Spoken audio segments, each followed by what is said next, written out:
형제는 많을수록 좋다더니 제사 한 번 지내고 나면 저 형이랑은 이제 끝이야. 이제 두 번 다시 이 집에 오나 봐라. 이렇게 말하는 사람 한두 명이 아닙니다. 안녕하세요, 여러분. 오늘은 제사라는 이름으로 벌어지는 형제자매 간의 갈등에 대해 이야기해 보려고 합니다. 친정도 부모 살아계실 때 친정이지, 부모 돌아가시면 친정도 없다라는 말, 어디서 한 번쯤은 들어보셨죠? 그 말이 정말 실감나는 순간이 바로 제사 준비하면서 싸울 때 감정이죠.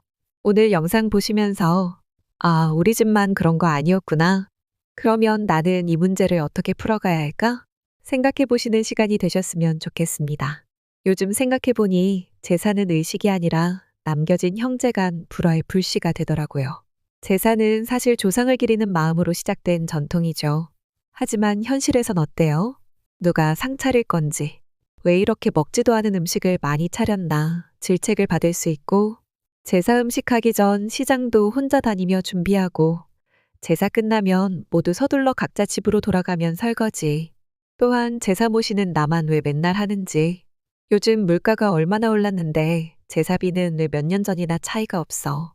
주는 사람들은 우리에게 이만큼 받으면 넌 한 푼도 안 내고 있는 거잖아. 이런 얘기들이 감정을 후벼팝니다. 장남이 당연히 제사 모셔야지. 하는 요렇게 네 가지 없는 말을 하는 다른 형제들을 여러분은 어떻게 생각하십니까? 아니, 진짜로 장남만 자식인가 하는 반감이 확 올라오죠. 이쯤 되면 제사는 효도의 자리가 아니라 서운함과 불만의 무덤이 됩니다. 나만 자식이냐? 장남만 자식이냐? 그럼 난 장남도 아닌데 내가 왜? 이런 말들이 현실에서 일어나는 갈등입니다. 실제 사례 하나 소개할게요. 제가 아는 지인은 3남 1녀의 막내 며느리입니다. 부모님 제사를 20년 넘게 혼자 모셔왔어요. 큰형님은 부모님 살았을 때 우리 사이 안 좋았어. 사이 좋은 며느리가 모셔야지. 그래야 어머님 마음도 편할 거 아니야. 둘째 형님은 큰형님도 안 모시잖아. 둘째가 왜 모셔야 되는디? 그러고 내가 제사를 모시면 나중에는 우리 아들이 제사를 모셔야 되기 때문에 모실 수 없지. 이것도 못하겠다. 저것도 못하겠다고 하면 제사 음식을 준비할 때 도와줘야 하는 것 아닙니까? 손희 형님은 바쁘다는 이유로 늦은 밤에 제사에 참석을 하시잖아요. 혼자만 일합니까? 나도 일하는 직장인입니다. 음식할 때는 사람이 없고 밥 먹을 때는 숟가락이 모자랄 정도로 먹는 입은 왜 이래 많아요? 그런데 먹고만 가면 괜찮죠? 제발 먹고만 가시면 안 돼요? 왜 집으로 돌아갈 때 제사 음식을 바리바리 포장해달라고 하십니까? 그리고 김치는 왜 달라고 하시고 밑반찬은 맛있다는 입에 발린 한마디 던져놓고 왜 달라고 하십니까? 나물에 과일에 부침 심지어 탕국까지 가지고 가셔서 모두 먹기는 하시는 겁니까? 지인은 막내 며느리지만 제사 모신다고 단 한 번도 힘들다 투정 한 번 안 했는데 제사 모시고 모여 앉은 자리에서 돌발 상황이 일어났습니다. 제사 음식은 먹을 것도 없구만. 비용을 우리가 너무 많이 부담하고 있는 것 아닙니까? 아니 요즘 누가 제사 비용을 한 가구당 20만 원씩 내야 하느냐고요. 이건 갈치잖아요, 재수 씨. 지인은 내가 이 짓을 왜 하고 있나? 내가 이런 말을 들으려고 20년 동안 정성껏 제사를 모셨나? 화가 나고 서럽기도 했습니다. 이 말을 하면 어쩌면 마지막 제사가 될 수도 있겠다고 생각했지만 하고 말았답니다. 집집마다 참석하는 사람들이 모두 다른데 왜 똑같은 제사 비용을 부담하냐고요? 형평성이 안 맞다고요? 그래서 참석하는 인원수에 따라 차등해서 제사 비용을 부담하고 싶다고요? 제사를 모시러 오신 게 아니고 먹으러 오시나 봅니다. 인원수대로 비용을 부담하고 먹는 것이면 두당 얼마짜리 뷔페에 가셔야죠. 두 집에서 각 20만 원씩 비용을 언제부터 주셨나요? 이제 두 번째입니다. 20만 원 주셨다고 생물문어 숙회를 해달라. 산지 직송 싱싱한 회를 올려라. 신김치는 안 먹는다며 겉절이를 준비해라. 남은 음식을 과일까지 모두 포장해 가야 20만 원 내고 손해는 안 본다고 생각하신 거죠? 난 제사를 지낼 때마다 적자를 엄청 많이 보았거든요. 시장에 나가보세요. 이 많은 사람들 좋아하는 음식을 충족해드리려면 얼마나 많은 돈이 필요한지요. 난 지난날도 그랬고 앞으로도 제 머릿속에는 이런 계산을 하지 않습니다. 그 집 사위가 와도 손자 손녀 사돈까지 와도 이건 내가 너무 손해라는 생각을 하지 않을 것입니다. 제사 비용을 인원수로 나누는 것은 단순한 계산일 수 있지만 제사를 준비하는데 드는 시간과 노력, 특히 음식을 준비하고 상을 차리는 과정에서의 수고는 단순히 숫자로 환산하기 어렵습니다. 따라서 비용 분담에 있어서는 이러한 정성과 노고를 고려한 공정한 기준이 필요합니다. 이런 말 한다고 욕해도 이제 상관없습니다.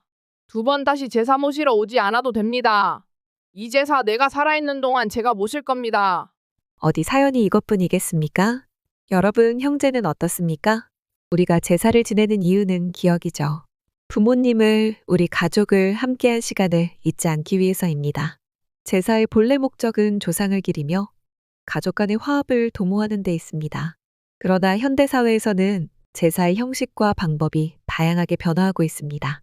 예를 들어 일부 가정에서는 제사의 횟수를 줄이거나 간소화하는 추세가 있으며 가족 구성원들이 번갈아가며 제사를 지내는 순번제를 도입하기도 합니다. 또한 제사의 장소도 다양해지고 있습니다.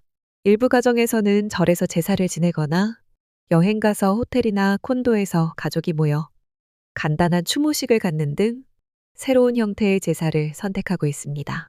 지금의 제사는 기억이 아니라 계산적으로 변하는 것 같아요. 너는 얼마 냈냐? 왜 안 왔냐? 이번엔 내가 제사를 모셔라. 결국 부모는 없고 형제는 멀어지고 마음만 상하게 돼요. 그러고도 제사를 지내야 하나요? 가장 중요한 건 마음입니다.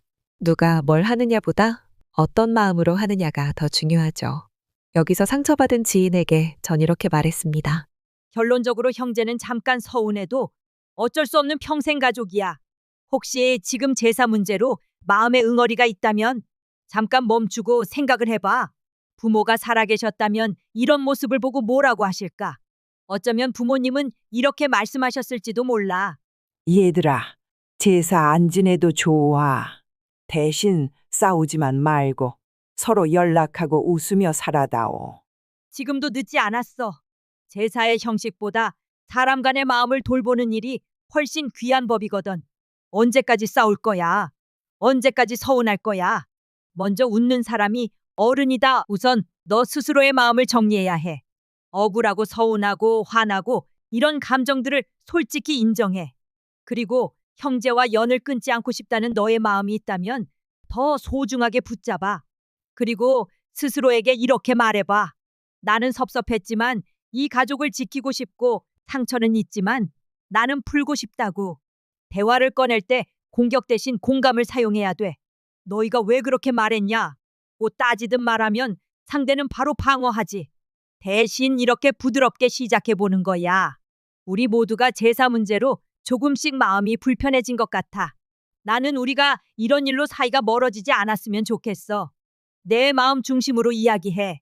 그 다음에 현실적인 새로운 약속을 제안해 보는 거지. 형제끼리 공평에 대한 생각이 다를 수 있어.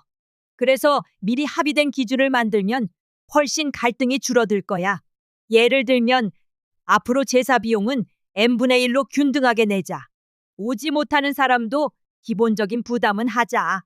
제사는 간소화해서 음식은 꼭 필요한 것만 준비하자. 대화에서 이렇게 제안해 볼 수 있잖아. 앞으로는 서로 부담이 덜 가는 방법을 정해서 제사도 편하게 지내면 좋겠어. 우리 모두 마음이 편했으면 해. 한 번에 모두 이해시키기는 어려울 수 있어. 너무 완벽한 해결을 기대하지 말고. 하지만 씨앗은 뿌릴 수 있는 것 아니야. 형제들 마음속에 우리 서로 서운해하지 말자는 생각이 심어지면 그것만으로도 큰 변화가 온다고 생각해. 형제자매. 어릴 땐 매일 붙어 있던 사람들입니다. 그런 사이가 제사 한 번에 남보다 더한 사이가 되는 건 너무 안타깝잖아요. 형제는 피를 나눈 가족이고 제사는 그 피를 기억하는 시간입니다.